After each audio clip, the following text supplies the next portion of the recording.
as the collectivity of our humanness becomes an intellectual legacy for all of us, there is a dissolving of boundaries of race, class, status, language, so forth and so on.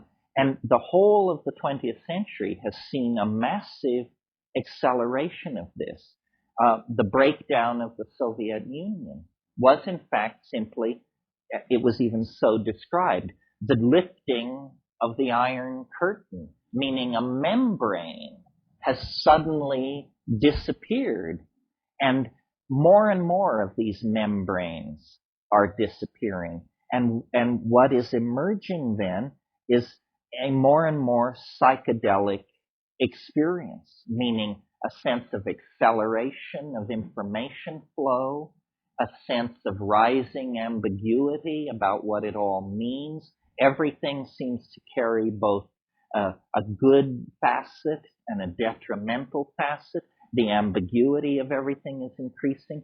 The connectedness of everything is increasing. And I will argue later in the day that this is a general tendency of the time and space in which we are embedded, and that we ourselves are a reflection of this. Where is life carrying us? What is this all about? Is it carrying us toward extinction so that the rest of nature can heave an enormous sigh of relief and then get back to the business of nest building, mating flights, and oviposturing, and whatever it is that they're doing out there? Or is it carrying us toward some kind of a transition? It is, in a sense, the Jungian unconscious, but no longer unconscious. In a sense, what we're saying is, we all, before the internet, you were who you are, you knew what you knew, and you knew there was a great deal that you didn't know. You had once known it, but forgotten it, or never learned it, but somebody somewhere knew it.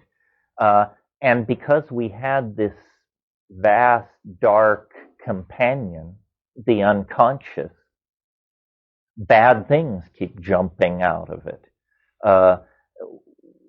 It was remarkable to me that throughout the Cold War period, a planet ruled by carnivorous monkeys, filled with ideological hatreds, under immense economic and social pressure, and yet nobody ever used atomic weapons except once, the two Japanese instances. And in a sense, they don't count because they didn't know what it was.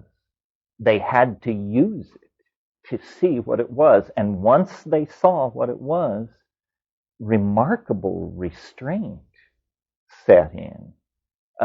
I would never have guessed that we would have been capable. I mean, remember how deep the fear of the Soviet Union was. Remember that for 35 years, a thermonuclear strike was a possibility within a half an hour of any undue movement on the other side. And yet, somehow we got through that. So there is in the human animal an effort to awaken. It was H.G. Wells who said history is a race between education and catastrophe. And it is it's a white knuckle enterprise. Catastrophe edges inches ahead, education moves ahead. And again, if it were a level playing field, I'd be betting on catastrophe because I believe that nature favors the good, the true, and the beautiful. I've got all my money on education. I think we'll make it, but I think we have to scare ourselves to death in order to keep focused.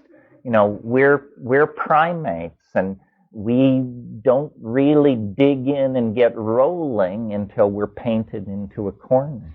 Part of what we have been living through this period is a hallucination of improper language. I mean, now, because of the changes going on in the Soviet Union, the fiction of our this implacable enemy bent on putting a tank on every street corner in the world is now exposed as a cultural illusion, a fiction. And I'm not entirely persuaded that it was simply all a horrible misunderstanding. It seems to me these illusions played very strongly into the hands of different factions on both sides. Political realism is also a coming to grips with language. You know, the French sociologist Jacques Ellul said, there are no political solutions. There are only technological ones. The rest is propaganda. Well, this, people howl to the high heavens. But in fact, ideology, which is a kind of street corner form of metaphysics, ideology has been just a pervasive cancer on the Western mind ever since the burning of Eleusis. I mean, we just can't get enough of it. And, we may look with horror on the funeral of the Imam, but believe me, in the history of Western civilization, there have been scenes go down that make that look like child's play. Recall to you, just as an example, the Albigensian Crusade, when, in order to stamp out a heresy, the Inquisition was turned loose in southern France, and the professional killer who was put in charge of this operation was a career man named Simon de Montfort. And his lieutenants came to him at one point in this campaign and said, we have the city surrounded. We're laying siege to, I believe it was Carcassonne. And they said, but there are 7,000 Catholics within the walls. He said, kill everybody. God will recognize his own. So, the 20th century has not cornered the market on the ways in which language can distort and is used for political purposes to distort reality. A very poignant example of that I've personally had to deal with is a lot of my work in the Amazon has been in an area of the Colombian Amazon called the Lower Putumayo. And I venture very few people here this afternoon have any association to the Lower Putumayo. But in fact, British banks, with the collusion of Peruvian ruling families in the early years of this century, created a mini Holocaust in the Peruvian, it was then Peru, in the Peruvian Amazon, in the pursuit of rubber. And what this was about was going into these tribal areas and showing these people how to collect wild rubber, and then telling them, you bring in this much. The first time you don't bring in this much, we remove the soles of your feet with a machete. The second time you don't bring in this much, we kill you.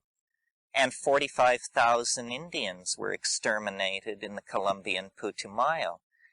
Going there years after this atrocity, I was amazed to see the lingering effects of the misuse of language. The Colombians, who were not politically associated with this, later in the 30s it was ceded to Peru, refer to it as the devil's paradise.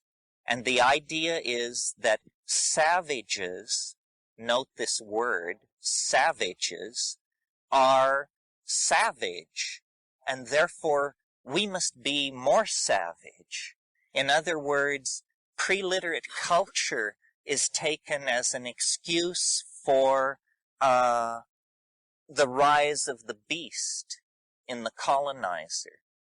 And this is entirely done, how this trick is done is through the misuse and abuse of language, where civilization is what is being brought to these people, even though what appears to be being brought to them is the institution of prostitution, social diseases, slavery, madness, and death. But in fact, no, that isn't it. It's civilization. It's a set of reasonable values. Well, the consequences of working out the reasonable values that were exported into the colonial world throughout the 18th and 19th century, the consequence of that is the appalling contradiction presented by modernity, where the major portion of real wealth of great nations is shoveled into a standing crop of weaponry which had better never be used, because if it is used, it spells Armageddon. If it's not used, it's simply the worst investment anybody ever dreamed of. So this kind of betrayal of language and use of scapegoats, see, that's what was happening with the United States vis-a-vis the Soviet Union. The scapegoat, the godless communist. It's what was happening in the Putumayo between the rubber barons and the Indians they were exploiting. They thought they were civilizing them. So the imaging of the world gives permission for various kinds of relationships to it, and people never question. You know, once they pledge allegiance to a given linguistic model of reality, then that absolves all necessity for further thought. This is what Goebbels understood so perfectly. You repeat and you repeat and you repeat, and then when people ask themselves in the privacy of their own mind the moral question, your answer is on the surface, waiting to be heard. Goebbels was the first person to create a system where, sitting in an office in Berlin, he could throw a switch and speak to the German people. And this McLuhan talked a lot about this, the notion of the creation of the public. What is the public? It's something that comes out of print culture. It's post-medieval. It's a phenomenon that can only exist in the presence of newspapers, essentially. That's what gave it its boost. And the public is a very different thing from the democratic notion of the people, because the public is this body of quote-unquote informed opinion. But this informed opinion is tremendously subject to whim, pressure, propaganda, and distortion. I mean, I don't know how many of you have been following, because we're so isolated here, but what is going on in China is right now totally Orwellian. Films are being watched in darkened rooms, people identified, located, dragged forward, forced to recant whatever accounts they gave of the violence. These film clips are being shown side by side on the evening news, where 3 weeks ago we were hearing that the army would never attack the beloved students. Now the army is patriotically rounding up dissidents, hooligans, bandit elements, and those who would destroy the compact between the party and the people. This is just a shift in language. Remember the scene in 1984 where the party hack is giving the speech, and midway through the speech he's handed a telegram on the podium that tells him that the enemy has changed. It's no longer Oceania. They've made peace with Oceania and have begun bombing Eurasia, the other state. And in mid-stride, he doesn't even have to end a paragraph. He can just turn the language and plow off in another direction. Well, is there any cure for this, or are we simply the prisoners, each of us in our own way, of people smarter than ourselves? Well, not really, I think, because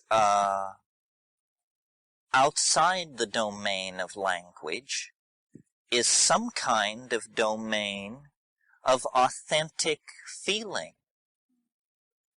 We have thousands of words for technological processes, widgets, and what have you. Our vocabulary of feeling comprises about 10 words. Love, hate, disgust, revulsion, obsession, like that.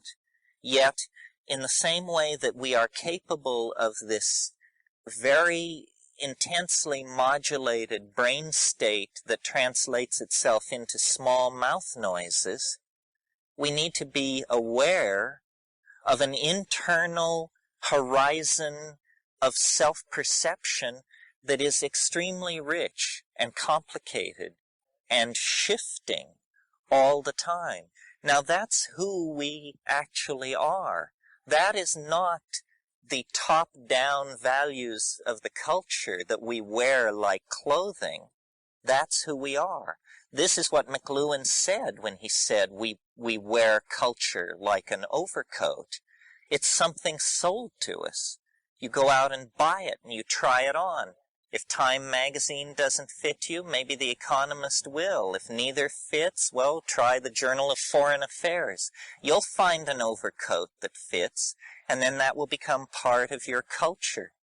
I saw the cartoon in the New Yorker last night, the well-dressed man and his wife leaving a party, and he's saying to her, "How can we relate to people who belong to the Book of the Month Club?" You know, these are strong cultural disparities. So, to overcome culture, really, which I view as provisional and semi-toxic, there has to be a way back to bedrock, to something that is satisfyingly transcendental in an immediate sense. So it cannot be a philosophy, as far as I'm concerned. Maybe philosophies work for the more rarefied among us, and they have the consolation of, I don't know, Episcopalianism, Orthodox Judaism, logical positivism, whatever trip they've got running. But I've always found philosophy to be recreational and won't really serve. Well, so then what is there? First of all, there is nature. Nature silently attended is still a modality that is beyond the reach of the language of most of us, and of those of us who need it most fortuitously, because we have the smallest vocabulary for its description. So when we go into nature, it's a flirtation with a kind of iridescence. It's a search for, I blush to use such a word, but a lost innocence, which most of us associate with childhood. Some of us had terrible childhoods, so we just associate it with the lost paradise of Eden or a utopia. But in nature, there is an implicate order. There is the bedrock out of which the human iridescence springs. And human culture is an extremely evanescent, transitory, and non-equilibrium kind of condition. The pulse beat of this planet is measured in millions of years. Culture is a phenomenon of the last 40,000 years, and that's generous. So culture has about it this miraculous, instantaneous, and almost intrusive quality against the background of the rest of the body of nature. But going into nature is not simply a prescription for joining the Sierra Club. What going into nature means is taking seriously the alchemical faith that preceded the positivist flowering of science, and looking into the heart of matter with the expectation of encountering a mystery. Now, in the most practical sense, what this has to mean is the psychedelic experience.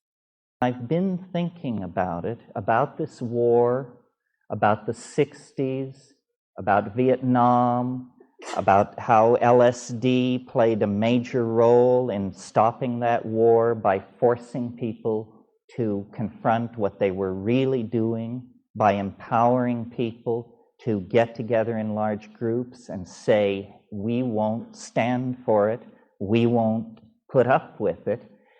And even though the war is now 2 weeks old, whatever it is, for the first time, really last night, I got why it feels so bad to me personally, and by extension, I think, to all of you.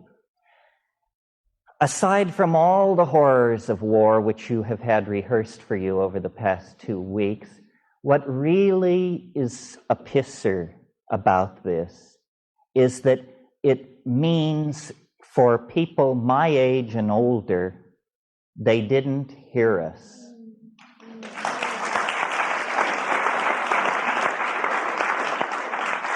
We weren't heard. When they were bombing Libya, we could just call that an aberration. When they were hunting down Noriega, we could just call that a large dope bust. This is none of those things. This is war. And what we said, if you can take the psychedelic and political struggles of the 1960s and boil it down into one phrase, what did we stand for? We stood for making love, not war.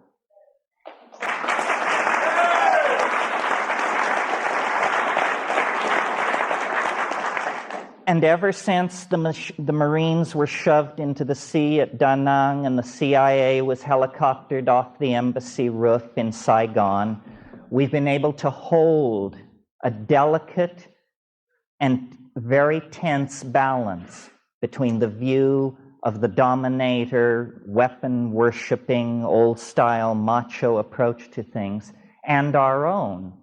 And I think we all felt, I certainly did, last August when they began to move the chess pieces around, that we would not stand for it, that there was a we, and that we would not stand for it.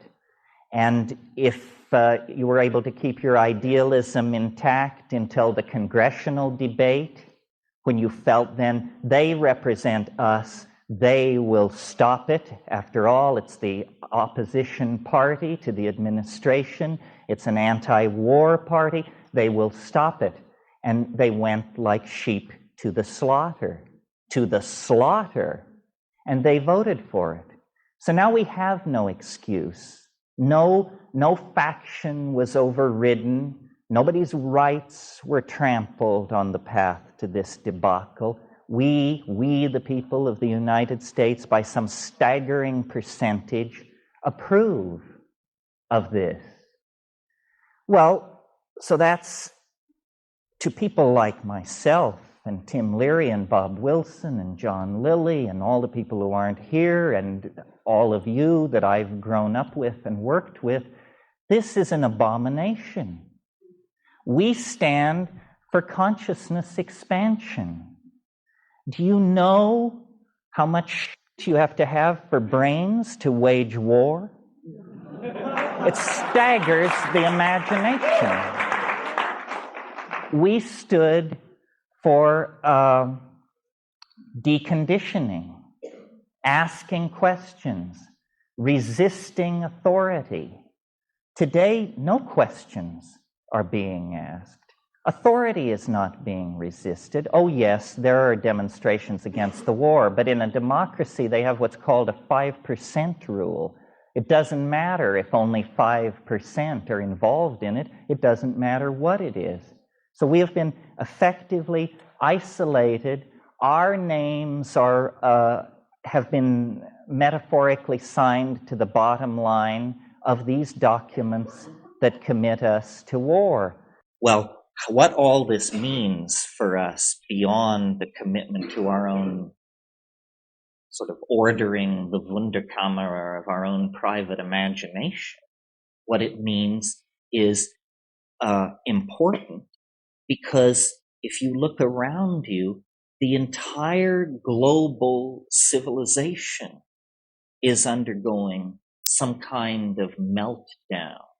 The planet itself is now to be seen as a kind of alchemical retort. The prima materia to be transformed are the nuclear stockpiles, the toxic waste dumps, the industrial wastelands, the populations devoid of hope, the populations at threat of infectious and fatal epidemic disease. There is a great deal of prima materia to be worked on at the historical level of the alchemical process. Trying to manage this rationally with some political ism, fascism, Marxism, capitalism, goes nowhere. It just digs us deeper into the mire and the muck. Well, now you can find the others. You don't have to stick a flower in your hair and go to San Francisco. You just go to the web, find the others. We all need to create affinity groups, which are subsets of the much larger community that we're part of. And then, using this technology, which was designed to keep track of us, to pick our pockets, and to sell us junk we don't want, use this technology to produce art, massive amounts of subversive art. And all art is subversive. I'm not calling for an ideological agenda. All truth which springs from the individual is subversive, because, and this is a theme of mine that I'm getting more and more into the longer I live, culture is not your friend.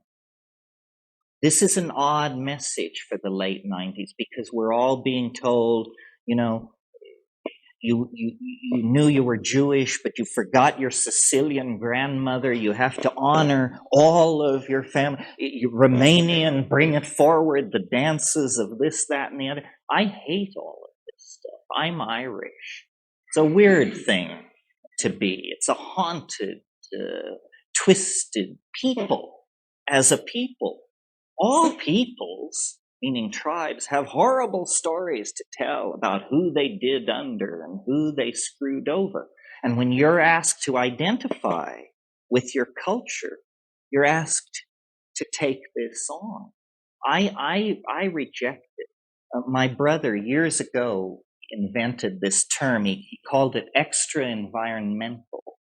He said, this is what we want to be. We don't want to be Americans or Germans or English. We want to be extra-environmentalists. Always feel wherever you go that you are a stranger, the outsider, the one looking in. This is the viewpoint that makes all places the same to you. There's a wonderful English poet and writer, Rudyard Kipling, and he wrote a children's short story called The Cat Who Walked by Himself. And it's a story of how the dog came to the cave of man and would lay at the man's feet, but the cat would never come. And when the woman asked the cat why it would never come, it said, I am the cat who walks by himself, and all places are alike to me. And I think transcending our cultures is going to be extraordinary. extraordinarily necessary for our survival. I don't think we can carry our cultures through the keyhole of the stretch of the next millennium. Well, how do you shed your culture? How do you transcend your culture? By digging into your soul with the tools that have been given you to make art. This is how cultures are transformed, by art which flows up and actually submerges the previous cultural forms. I mean, the Baroque gave way to later periods simply out of exhaustion. But notice, a style can exhaust itself and still continue, as mannerism did out of the Renaissance, for example. And when these exhausted styles are allowed to continue, they become toxic. They become moribund. It's like keeping a corpse around the house. There is an obligation to overthrow that, to produce the new, to produce the novel. And by the novel, I don't mean the literary form. I mean all things new. And then it is not the function of the artist to be the critic. The winnowing out, the deciding what is good from what is bad comes later. And that's a community process. The community decides what is good and bad art, but the individual should pour this forth. I mean, this is what you are. You are some kind of a mystery suspended between two eternities. And in that moment, when a mind looks out at a world and asks the question, what is it? In that moment, art can be created. And it is the only form of immortality that I have any certainty of. And it's available to everyone. We cannot, in an era of 30-minute delivery of thermonuclear weapons from anywhere to anywhere, we do not have the luxury of carrying around with us an enraged bull primate. We cannot afford the luxury of the unconscious, the hidden motive, the unexamined drive, the misunderstood acquisition